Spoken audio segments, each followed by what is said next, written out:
안녕하세요. 교육통계 SPS를 활용한 수업을 시작하도록 하겠습니다. 자, 이번 시간에는 SPSS를 활용해서 데이터를 어떻게 핸들링 할 것인가 라고 하는 부분하고 연구 방법론의 이러한 내용들을 신뢰도를 측정하고 하는 내용들을 배워보도록 하겠습니다. 교재 73페이지에 섹션 8의 데이터 핸들링에 해당하는 내용하고 131페이지 섹션 12 신뢰도 분석에 해당하는 내용입니다. 현재 우리 교재에 들어있는 내용들이 여러분들이 쉽게 보시기가 조금 내용들이 중구난방이어서 제가 별도의 PDF 파일을 교재와 참고하실 수 있도록 올려놨으니까 다운로드 받으셔서 함께 수업을 들으시면 되겠습니다. 자, 오늘은 여러분들 제가 제공해드린 파일 중에 02번 요코딩 및 변수 계산 예제를 열어봅니다. 02번 요코딩 및 변수 계산 예제 두 번째 파일을 열어봅니다.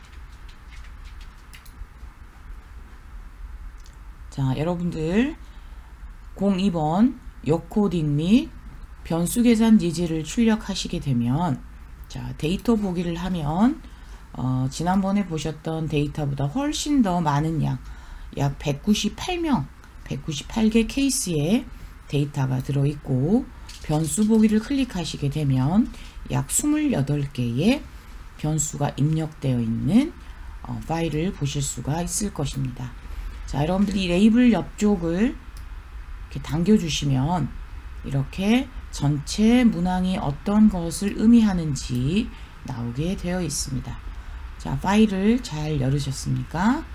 자, 그러면 이 파일을 가지고 우리가 오늘은 측정 도구에서 구인을 계산을 하고 그리고 역코딩이 있는 설문 문항을 검토하고 확인해 보도록 하겠습니다. 자, 여러분들 제가 첨부해드린 파일 한번 열어보시겠어요? 데이터 코딩과 신뢰도를 확인하는 자료를 설명을 드리도록 할게요. 여러분들 교재에 섹션 08 데이터 핸들링의 내용들을 부분적으로 이렇게 발췌를 해서 제가 따로 정리해 놓은 자료입니다. 본래 저희가 면대면 수업을 했다면 제가 만들어 놓은 교재를 가지고 수업을 했을 텐데 지금 파일로 제공해 드리기가 어려워서 아주 일부분만 데이터 코딩하는 부분 제가 정리해 놓은 부분만 먼저 설명을 드리도록 하겠습니다. 우리가 SPSS를 하기 전에 데이터를 코딩을 해야 합니다. 코딩. 자, 코딩이라고 하는 것은 무엇이냐? SPSS 프로그램을 사용하기 위해서 데이터를 입력하는 과정을 코딩이라고 합니다. 이 데이터 코딩이 굉장히 중요한 것이 무엇이냐면 여러분들이 설문지를 오프라인으로 받으실 수도 있고 온라인으로 받으실 수도 있어요. 그런데 주로 일반적인 연구 상황에서는 여전히 오프라인으로 그러니까 그 하드카피로 설문지를 받는 상황들이 있기 때문에 이런 자료들을 코딩이라는 과정을 거쳐서 데이터로 전환을 시키셔야지만이 여러분들이 실제 SPS에서 프로그램을 사용하실 수가 있습니다. 자, 여러분들이 자신의 설문지를 스스로 코딩한다는 것은 코딩 과정에서 응답자들이 어떻게 인지하고 응답했는지를 사전에 한번 확인할 수 있는 과정이기 때문에 직접 하시면 훨씬 더 도움이 많이 되십니다. 자, 먼저 데이터를 코딩하기 위해서 가장 먼저 해야 될 과정, 설문지에 식별 번호를 부여합니다.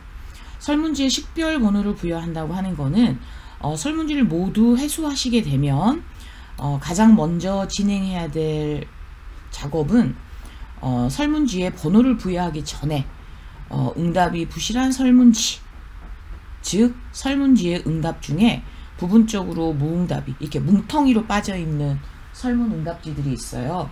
그런 부분들을 제거를 하고 혹은 지나치게 패턴화된 응답을 한 설문지가 있어요. 뭐 전부 3번으로 했다거나 전부 5번으로 했다거나 이런 특정 번호에 집중된 불성실한 설문지들을 모두 제거를 하고 최종 분석 대상 설문지를 선정을 합니다. 왜냐하면 우리가 정리해놓은 설문지를 이제 코딩, 즉 타이핑을 해서 숫자를 입력을 하게 되는데 사전에 이런 작업을 하지 않으면 전체 설문지 중에 문제 있는 설문지에 번호들이 꼬인다거나 이런 작업이 그런 상황이 생기기 때문에 이 설문지 중에 가장 먼저 하셔야 될 거는 응답이 부실한 설문지, 이렇게 뭉텅이로 빠져 있는 거, 한두 개 정도 빠져 있는 건 상관없어요. 그런데 이렇게 지나치게 뭉텅이로 빠져 있는 거, 그 다음에 특정 번호에 너무 지나치게 집중되어 있는 그런 설문지를 모두 가려내고 최종적인 분석 대상 설문지를 확정을 지으신 다음에 모두 1년 번호를 반드시 적어 두셔야 돼요.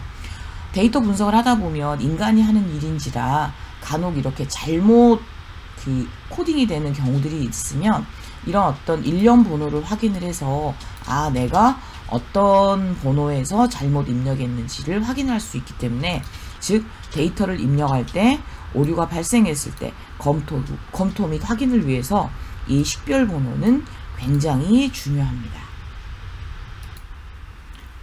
자, 다음으로는 설문지의 식별 결과는 논문에서 우리가 몇 명을 설문지를 배포를 했고 몇 명에게 얼마만큼 회수가 됐는지 근거를 남겨줘야 되기 때문에 지금 설명드린 7가지는 논문에 실제 기입이 돼야 됩니다. 첫 번째는 연구 대상이죠. 어떤 사람들에게 설문지를 배포했는가. 그 다음에 두 번째는 설문지의 배포 기간, 세 번째는 설문지의 배포 방법, 네 번째는 설문지 배포 방법을 상세하게 설명을 하고, 다섯 번째 회수율, 여섯 번째 패턴화된 응답을 한 설문지로 판단해서 제거한 설문지 수, 최종 연구 대상으로 확정된 설문지 수를 논문에 제시를 해야 됩니다. 자, 그렇게 되면 이 7가지를 실제 논문에는 어떻게 제시하는지, 이거는 제 박사학위 논문에서 작성한 건데요. 여기 지금 위첨자 보이시죠? 이 위첨자가 바로 이 위쪽에서 보셨던 7가지를 제시를 한 것입니다. 자, 본조사는 서울시에 소재하고 있는 기업교육기관 중 전국 단위의 성인학습자, 바로 이 성인학습자를 대상으로 하는 연구 대상이고요. 수강하는 기간 3곳을 선정해서 설문지를 배포했던 기간 4월 10일부터 4월 12일까지 설문지 배포 방법 직접 배포하였다. 자, 그 다음에 네 번째 제시할 거는 예비조사에 참가한 응답자에게 저는 이메일로도 설문을 요청을 했거든요. 그래서 직접 방문으로 400부, 이메일로 200부를 배포를 했는데 총 650부 중에 전체 463부가 회수가 됐기 때문에 회수율은 71.23%였고 이 중에 부실하게 기재되거나 동일한 반응을 보인 자료 35부를 제외하고 실제 분석에 포함된 연구 대상은 428명이었다. 이렇게 여러분들이 논문에 작성을 해주시면 되겠습니다. 우리가 SPSS도 중요하지만 그 과정에 이루어지는 여러가지 현장에서의 그 상황들을 여러분들이 잘 기억을 하셔야 돼요. 다시 말씀드리자면 설문지 식별 결과를 실제 논문에 작성해야 되기 때문에 특히 이 6번 답이 부실하거나 패턴화된 설문지를 먼저 제거를 하고 최종 연구 대상으로 확정된 설문지 수를 확보를 하셔야지만이 설문지 코딩이 가능하게 됩니다. 자, 이렇게 해서 논문에 이렇게 제시를 해 주시는 거 조금 전에 설명을 드렸고요. 자, 이렇게 이제 설문지가 모두 선정이 끝났어요. 자, 그러면 이제 데이터를 입력을 해 주셔야겠죠. 자, 여러분들이 SPSS 화면을 보면 이 데이터 보기에 보면 1번 응답자가 Q2의 1에는 3, Q2의 2에는 5 이렇게 해서 응답을 했다고 쭉 이렇게 입력을 해주는 건 이러한 과정하고 똑같아요.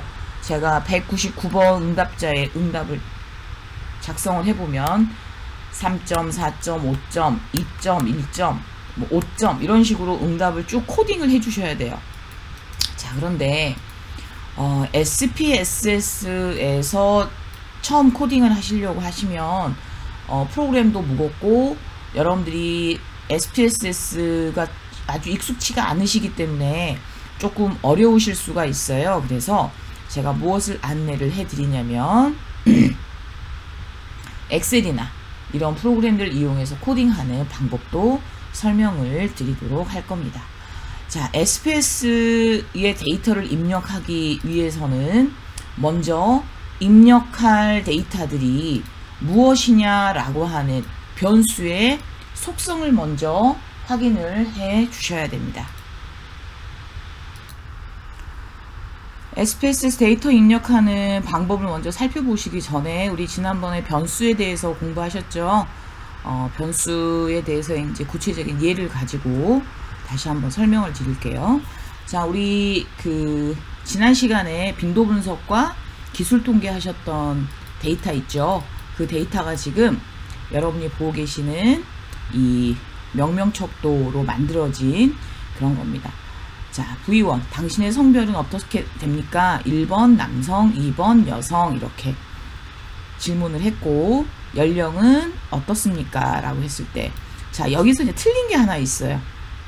우리가 연령을 물어볼 때 항상 만으로 나이가 어떻게 됩니까? 이렇게 만 나이라고 표시를 해 주셔야지만이 정확하게 우리가 지시가 되겠죠.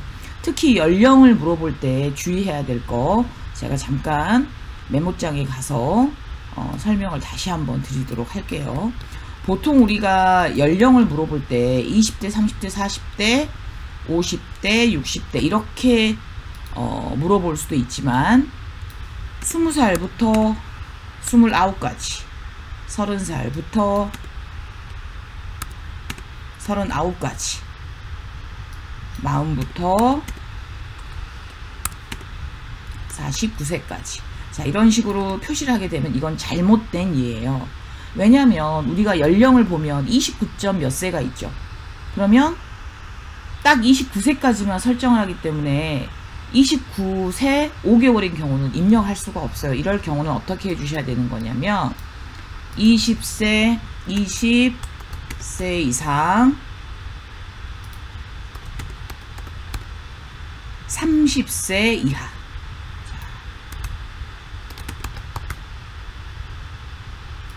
자, 이하라고 할 경우에는 30살이 포함이 되죠. 이 경우도 잘못된 거예요. 미만이라고 표시를 해주고 30세 이상 40세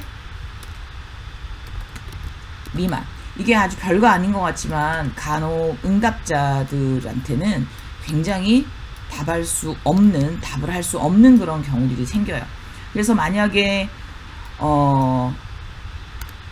조금처럼 20대, 30대, 40대, 50대, 60대라고 물어봤을 때는 만 연령이라고 하는 거를 꼭 표현을 해 주셔야 되고 이렇게 숫자로 물어볼 때는 이상과 미만 혹은 초과 이하 이런 식으로 단위를 잘 맞추셔서 표시를 해 주셔야 돼요.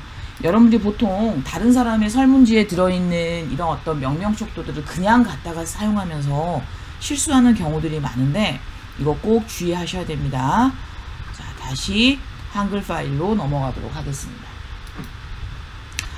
자, 이번에는 고졸, 전문대졸, 대졸, 대학원졸 이런 경우를 바로 명명척도라고 합니다. 자, 44페이지에 있는 다문화 교사 교육의 주요 진행 방법은 무엇인가요? 라고 해서 6가지의 방법을 제시를 했고 이 또한 명목형 척도입니다. 명명 척도입니다. 자, 이렇게 돼서 우리는 이 내용들을 실제로 코딩을 하려면 어떻게 되느냐. 자, 여러분들 제가 이미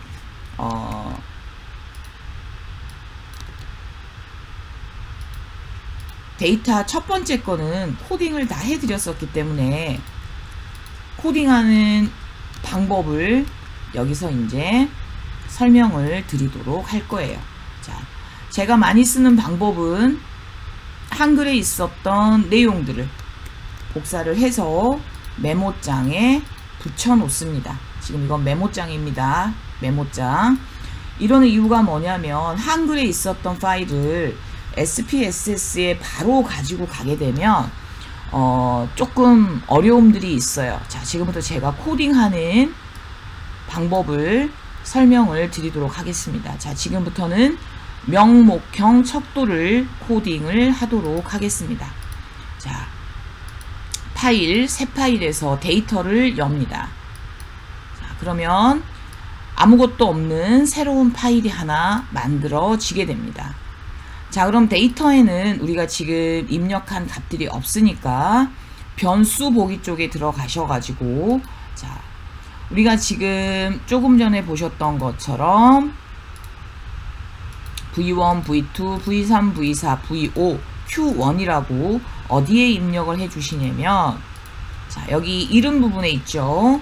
V1, V2, V3, V4, V5, Q1 이렇게 입력을 해 주시게 되면 뒤따라서 오는 여러가지 속성들이 바로 이렇게 입력이 됩니다. 자, 여러분들 유형의 숫자 부분에 오른쪽 버튼을 클릭을 해 보시면, 다시 제가 클릭을 할게요. 오른쪽 버튼을 클릭을 하면 이 정사각형에 점점점 있는 버튼이 하나 나오게 됩니다. 거기를 클릭을 하시면 돼요. 그냥 여기 그 변수의 유형에 있는 셀 쪽에 오른쪽 버튼을 이렇게 오른쪽에 있는 공간을 톡 하고 누르면 자동으로 이렇게 변수 유형이 이렇게 만들어져 있습니다. 자, 변수 유형에는 숫자와 문자, 보통 이 두 가지를 많이 사용을 하게 됩니다. 숫자를 입력할 때는 입력된 값들이 숫자로 인식을 하고, 문자로 입력했을 때는 뭐 날짜나 성명이나 학교 이름 이런 것들을 그냥 텍스트로 인식을 하는 건데, 우리는 모두 숫자 값으로 환원을 시켜서 데이터를 가져올 것이기 때문에 우리는 그냥 숫자에 디폴트로 그대로 두시면 되고요. 여기에 보면 숫자의 너비와 이 너비는 같은 겁니다. 8이라고 하는 거는 자릿수가 긴 경우에 이 너비를 더 길게 해주시는 거죠. 8이면 우리가 몇 자리까지 나오게 되는 거겠어요? 8자리까지 나오게 되는 거죠. 자, 그래서 우리가 1000만 단위까지 나오게 되는 거예요. 보통 디폴트로 그대로 두시고 사용하시면 돼요. 자, 그 다음에 소수점 이하짜리는, 자, 마우스를 위쪽으로 클릭하시면 소수점이 더 높아지고요. 아래쪽을 이렇게 클릭하면 소수점이 0의 자리까지 이렇게 만들어집니다. 그래서 우리는 전부 1, 2, 3, 4, 5, 6만 사용할 거기 때문에 소수점을 이렇게 0으로 한번 바꿔봅니다. 자, 그러면 우리는 V1, V2, V3, V4, V5라고 하는 이 값들을 넣을 것이고, 소수점은 모두 이하 자리는 0이겠죠. 왜냐하면 여기 보시게 되면 V1에서 입력될 값은 1과 2밖에 없어요. 연령에서도 1, 2, 3, 4, 5, 6밖에 없기 때문에 가장 큰 숫자가 지금 Q1의 6이죠. 그래서 이 소수점은 0이라고 해도 아무런 문제가 없어요. 자, 그러면 이제 레이블에는 무엇이 들어가느냐.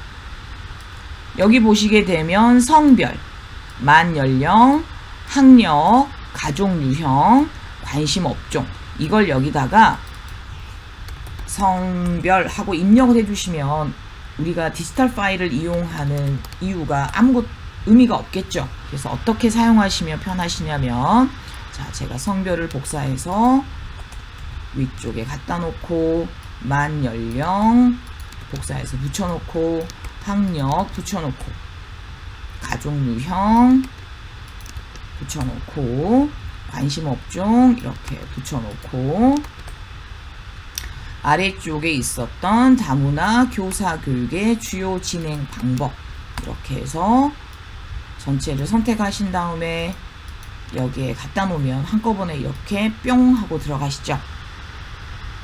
다시 한번 해볼까요?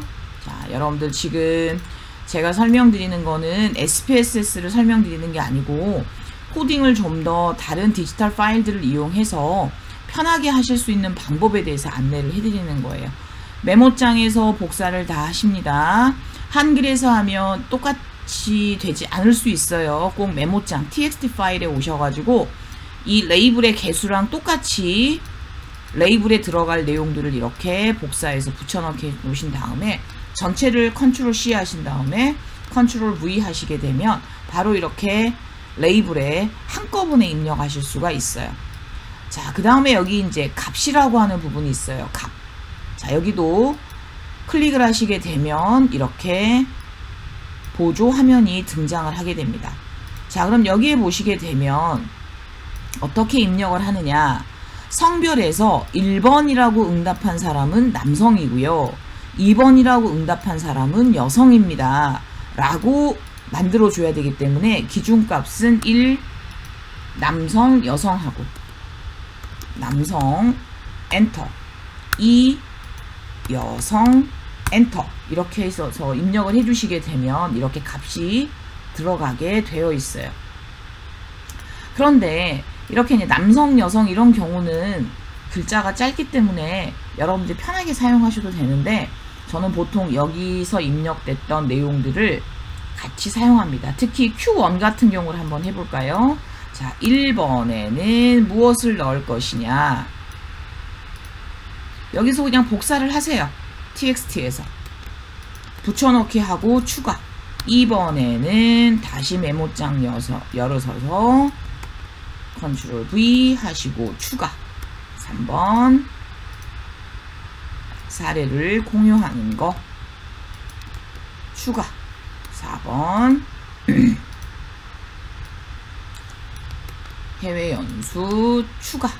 5번 이렇게 txt에 복사해 놓은 문장들을 활용을 하시게 되면 모든 파일이 다 동일하게 작업이 되기 때문에 여러분들이 실수 안 하시고 작성하실 수가 있습니다. 자, 그러면 여기 이제 V2, V3, V4, V5 이거는 똑같은 방법으로 다시 한 번만 해볼게요. V2 오른쪽에 있는 부분을 뿅 하고 눌러주시게 되면 값을 넣으라고 하는 화면이 등장을 합니다. 자, 이때 1번 V2는 연령대니까 1은 20대 엔터 2는 30대 엔터를 쳐셔도 되고 추가를 누르셔도 돼요. 근데 엔터가 편하시겠죠. 3번 그 다음에 3번에서 레이블로 이동을 하시려면 마우스로 클릭을 하는 방법도 있는데 3번을 클릭한 기준값을 3번을 입력한 상태에서 탭키를 누르시면 이동이 돼요. 엔터 4번 탭 50대 엔터 5번 탭 60대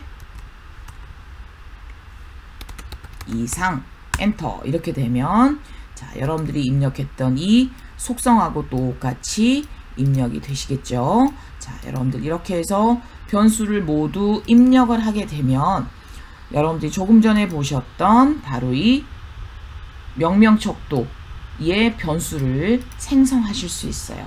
자, 여러분들 방금 설명드린 거는 명명척도였고요. 자, 이번에는 등간척도, 리커트 척도를 가지고 변수를 생성하는 방법을 설명을 드릴게요. 똑같이 이 문항들은 매우 그렇지 않다부터 매우 그렇다라고 응답을 한 5가지가 있습니다. 자, 이번에는 이 문항에 있는 내용들만 복사하셔서 똑같이 메모장에 갖다 놓습니다. 자, 그러면 5줄이 그대로 복사가 됐죠. 이걸 똑같이 선택을 하셔서 컨트롤 C 하셔서 자, 이번에 여기에 한번 레이블 부분에 컨트롤 V를 한번 해볼게요. 아까랑 다르게 이 이름 부분을 먼저 생성하지 않고 문항을 먼저 이렇게 복사를 해줘도 다른 부분이 다 자동으로 생성이 되죠.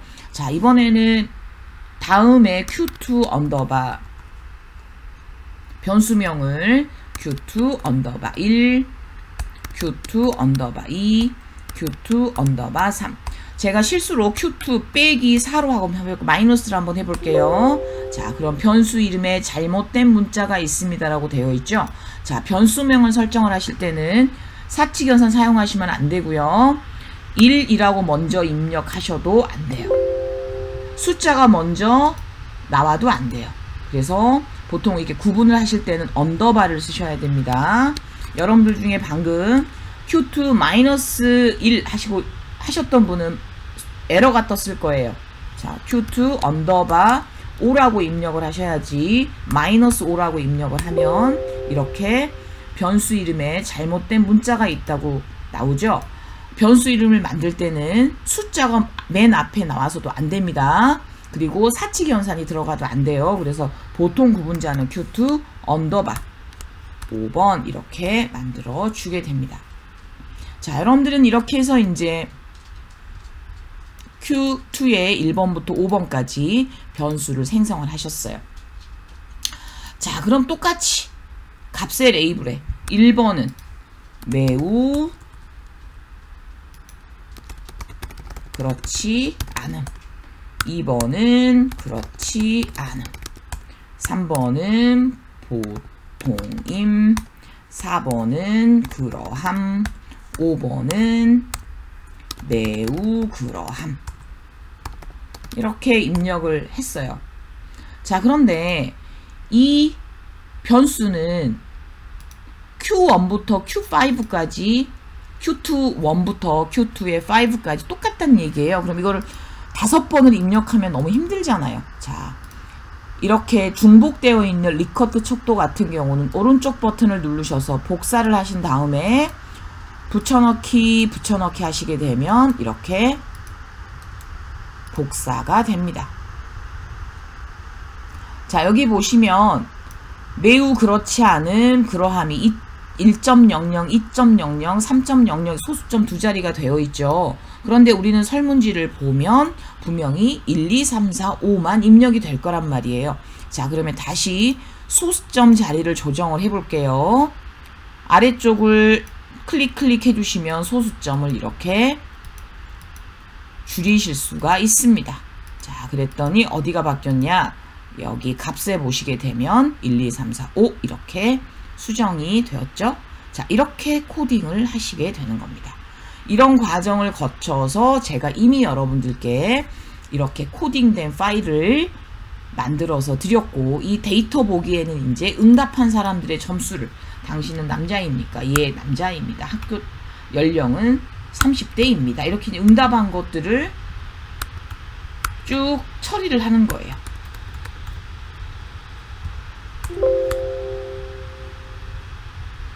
이렇게 응답자들의 결과값들을 이렇게 입력을 해주는 거예요.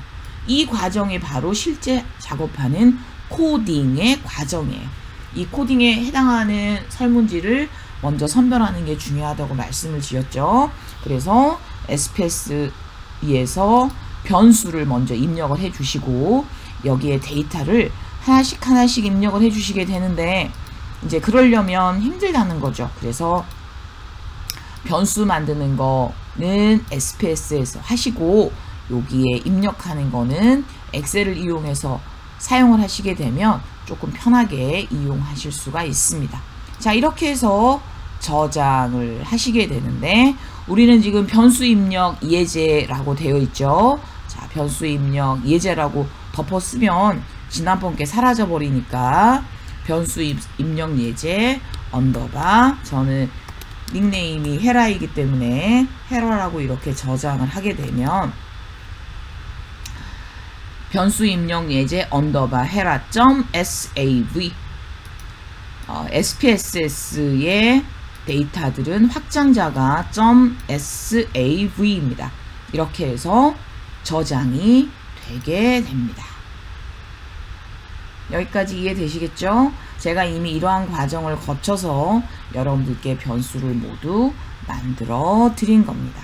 자, 이렇게 해서 여러분들은 명목형 데이터와 그 다음에 리커트형의 도구들을 변수로 생성하는 거를 모두 설명을 드렸습니다. 자, 그러면 제가 드린 파일의 46페이지부터 방금 설명드렸던 거를 꼼꼼하게 어디를 누르십시오 라고 이렇게 설명을 다 이렇게 드린 내용들이 제가 화면을 캡처를 해서 자료를 만들어 놨으니까 여러분들이 이 부분은 다시 한번 읽어보시고 궁금하신 경우는 저에게 질문을 해주시면 됩니다. 자, 다시 정리를 해드릴게요. 레이블, 라벨이라고 되어 있는 곳은 붉은색에 해당하는 부분이 레이블에 해당하는 곳이고 파란색에 해당하는 곳은 값이 입력되는 것입니다.